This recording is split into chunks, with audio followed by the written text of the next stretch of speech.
अमेरिकी central bank federal reserve के नए चेयरमैन के नाम का ऐलान हो गया है।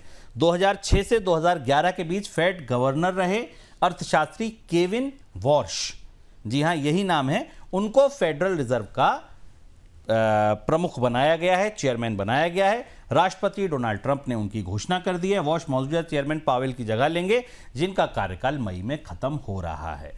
अब सर अगली टिप्पणी आपकी, अब तो ये तो एक तरह से व्हाइट हाउस से ही आ रहे हैं और ट्रंप के ऐलान कर रहे हैं और ट्रंप साहब की ही सोच के साथ आ रहे होंगे, उन्हीं का दर्शन लेकर आ रहे होंगे। तो आपको क्या लगता है फिर ये अब चीजें किस तरीके से आगे पीछे कर सकते हैं? कल से अमेरिका का बाजार, भारत के भी कई निवेशक, लेकिन पूरी दुनिया का बाजार ये देख रहा था कि आज डोनाल्ड ट्रंप शाम को क्या अनाउंस करते हैं। जब हम लोग इसको रिकॉर्ड करें से 10 ही 15 मिनट पहले केविन वॉश का नाम फाइनली ऑफिशियली अनाउंस किया गया।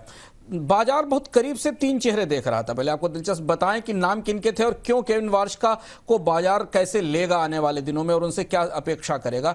एक नाम केविन वॉश का था जो कि पुराने फेड गवर्नर भी रह चुके हैं और इनको खासतौर से जो संकट के दौर में अमेरिका की बैंकिंग उसका तजुर्बा रहा है। वॉल स्ट्रीट में अच्छे नेटवर्क हैं, वॉल स्ट्रीट की अच्छी इनको की जानकारी है और फिनेंशियल स्टेबिलिटी को लेकर इनकी क्रेडिबिलिटी अच्छी है। दूसरा नाम आ रहा था क्रिस्टोफर वॉलर का, जो कि सिटिंग फेड गवर्नर हैं इस समय, मॉनेटरी पॉलिसी की उनकी एक्सपर्टाइज है और ट्रैक रिकॉर्ड उनका भी प्राग्मेटिक है, लेकिन वो थोड़ा डॉविश हैं जो बाद में हॉक हुए थे। और तीसरा नाम एक आ रहा था जो वाइल्ड कार्ड एंट्री के तौर पर, वो आ रहा था ब्लैक रॉक के फिक्स्ड इनकम सीआईओ का, रिक रीडर का। ये 3 नाम घूम रहे थे व्हाइट हाउस के गलियारों में, वॉल स्ट्रीट में, किन 3 में से किसको फेड का गवर्नर बनाया जाएगा। केविन वॉश आ गए।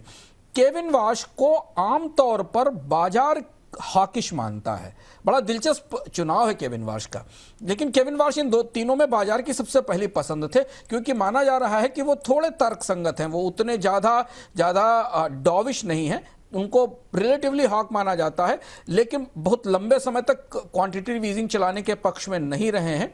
ऐसा उनका पुराना ट्रैक रिकॉर्ड, उनके भाषण, उनके बयान बताते। बाजार ये सब चीज़ें पढ़ता है, रिकॉर्ड करता है, जानकारी करता है।